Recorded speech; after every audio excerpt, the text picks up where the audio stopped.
Yeah, my number 1300 66 12 51. The Mayor of Dubbo Regional Council. It'll come to me, the badge. Oh, Matthew Dickerson. Good morning. Good work. Good morning. You've done well. Thank Actually, you. it's nice to hear Dan. I haven't It was. heard Dan for a while. He used to be in our Rotary Club, Dan. So He was here all the time. Now he was poached by the Port Stephens Hunter Valley Police District. Indeed, There you yeah. go. And these three that got themselves into strife had a rescue from. We've got floodwaters all around the place here. Floodwaters.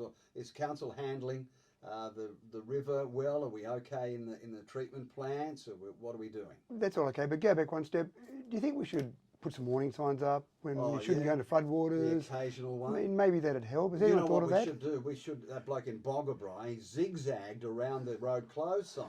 You just can't to fathom some things, can you? And of course, then it will be someone else's fault, Richard. Okay. No, we should send them a bill. We should send them a bill. We should. It took 4 hours at $84 an hour per individual. That'll cost you $6,210. And the thing that Dan mentioned there is that you're also risking someone else's life. That's right. If you want to be an idiot and try and evade floodwaters and get through when the sign's up to say don't do that, then that's kind of your decision. But then when you start to put other people's lives at risk as well, that starts to be a bigger issue, I think. It must be a crime, isn't it, if you put someone else in danger? Surely, especially when you start evading signs. I mean, the great rescue services we've got out there, and there are so many people who volunteer and are paid in some circumstances for these different rescue services, do a fantastic job putting their lives at risk for other people. So there are genuine instances of that. But then when someone goes and does things deliberately, you do shake your head. Go bushwalking. Now, I think in Italy, they're sick of it. The foreigners come in to Italy, go yodeling up their Alps, get lost and get expected. The mayor of one of the towns in Italy said, stuff that, 15 grand, lay it on the table. That means you'll get it back if you live, right? Yep. But if we've got to rescue you, we're going to blow that 15 grand. You can't go up that mountain unless you put So you put a bond on almost, That's right. $15,000 bond. Makes you think, doesn't it? That's right. I better be safe. Yeah, that's Better right. not get off the walk paths. Yep. And in fact, I think there is a plan in this state for if you walk off the regular National Parks and Wildlife Service pathways, you're going to be fined. Yeah, right. Good on them. We're very lucky in this country, Matthew Dickerson. We get in strife, we pick up the phone. Correct. Aren't we, huh? That's right. And there's so many times, in fact, even just on the weekend, I was out at the Rural Fire Service, just there at the award ceremony. Yep.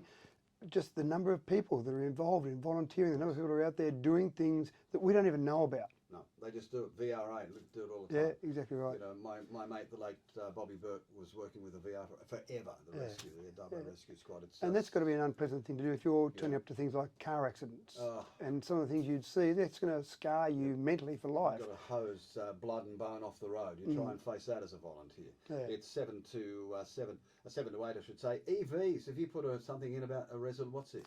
Yeah, so there's a discussion that's been happening. In fact, I would say, Richard, a discussion that's been happening since 2005. Right. I found an article recently where I was trying to push for hybrid vehicles as it was back in those days.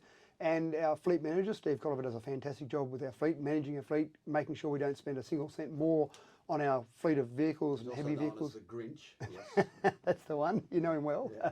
So we've talked about the process of EVs and whether or not it's at the point now, the tipping point, where EVs are cheaper. And of course, the first reaction from everyone is, oh no, I've seen the ticket prices of an EV, they're more expensive. Steve obviously does a bit more detailed analysis on that. The ticket price is only one part of the price. The petrol, the running cost of it, the maintenance cost of it, and then the resale value of it. So what have you resolved or done? Yeah, so yeah, absolutely. So Steve's been working on this for years now, but really focused on this over the last few months. Works with some external organisations, got some detailed costing on how much it costs you to run an EV, and then he presented that to council last night. And essentially, there's a policy now, a resolution of council that will allow staff that get a car as part of their package, for example, and a number of staff, 68 staff have cars as part of their package in some way, shape or form. And instead of having to choose one of the petrol engine cars that are on the standard list of cars they can choose from, they'll actually be allowed to have an allowance to go to a higher purchase price level, which again, don't be concerned out there, ratepayers, we are doing the best we can with your dollars, because what the report showed was that these vehicles, and again he had a list of certain vehicles there, these vehicles on a cost per kilometre basis are going to be less than those petrol cars. So really the report was highlighting the purchase price will be more. Are you going to do it? The policy is now live as of Wednesday night, live. All that has to happen now is that the staff now know they've got the option. So when staff are turning over their cars, when it's time for their car to be renewed, they've now got the choice of several EV models and several petrol engine models, given the fact, and the critical thing in this report was that there'll be no additional expense to the ratepayers over that 4-year time frame. So that's in place now. That as of Wednesday night. Signed off on that. Absolutely right. Finished, dusted. So Yeah. if you're an employee of council and you're about to submit your car for a changeover, you can do an EV if you want. You can choose one of the EVs, yeah. And again, I can't stress enough, Richard, for the ratepayers of Dubbo, the policy actually says in it, as long as there is no additional expense over that 4-year total cost of ownership. 528. There was a resolution, speaking of resolution of council. Now, we've talked about this, and I'm still getting calls and emails about why we can't call Vic Park Tony Kelly. And I've said to them that the border, those who look after our borders or naming the board, said they can't do it. But I noticed also that there was a resolution of council in last year, February 2021, to rename it. It was a resolution. Why didn't you do it? Well, there was a resolution of council to rename it, and then that resolution talked about going through the Geographical Names Board. Yes. The resolution said... Didn't the resolution sign off on the deal, though? Let's rename Vic 1 Tony Kelly. Going through the process that they had to go through, which was going through the Geo Names Board. Now, you didn't have to go through because it's already resolved. So, well, no, there was a process that they decided, the councillors decided to go through the Geographical Names Board. Now, whether that's right or wrong, that's a whole other debate. What do you mean right or wrong? Well, whether they needed to go to the Geo Names Board, I wouldn't need to, did they? I wouldn't have thought they needed to go to the Geo Names Board personally, but I wasn't on council at the time. Let's go to the Geo Names Board? Well, council of the day said, let's go to the Geo Names Even though Board. it was resolved to rename Vic 1 Tony Kelly, well, you decided well, as I didn't. mayor... No, I didn't. This was the past council. This is the previous council. So I didn't decide, but council, as in the collective council, decided to go to the Geo Names Board. Again, they probably received advice somewhere they needed to do that. So they went to the They didn't have to, did they? Well, I personally don't think so, but again, I wasn't there in the middle of the decision-making process. So even though it was resolved in February 2021 to rename Vic 1 Tony Kelly Park or Oval, the council ignored that resolution. Is that what you're telling me? No, I think they went through a process. So let's take another example. If I had a resolution... If you resolve it, you sign off on it, don't you? Yeah, but you've got to be able to legally do it as well. So if I resolve to reduce income tax, well, it doesn't do much good because I don't have the power to reduce income tax.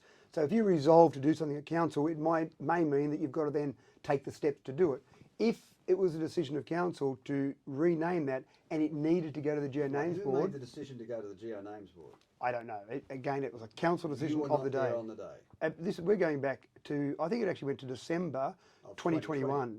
2020 was it? Okay. Well, so the resolution was made in February 2021. Right. Okay. So it was going way back. We're talking about a year ago or a year and a half ago now, and that decision. Now, again, personally, I didn't think they would have needed to go to the Geo Names Board. There are some things you do need to go to the Geo Names Board You're looking at it from a hindsight point of view. Absolutely, and that's much easier. If it came across the desk now, you're stuffed, aren't you? Well, and this is the problem. I actually signed a letter of support way back after Tony died, and I fully supported the idea of renaming Number 1 Oval.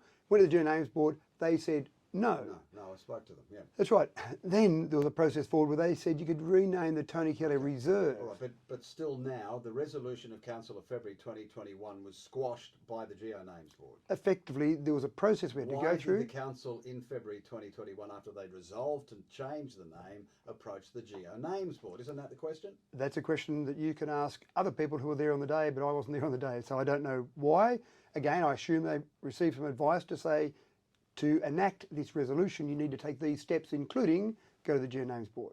That's the only thing that I could work out that you'd have to do from that. But again, remember, when you have a council resolution, it doesn't mean you can just blindly go forward and do it. You've got to follow processes to do that. But so they didn't need to chase it with the Geo Names Board. That's what my personal opinion is they didn't need to, but they did. And so then that put us in a position where we had a no from them. All right. So to just wrap it up, is this issue now dead? We suggested we name the Tony Kelly Pavilion, the pavilion there. Where's that at?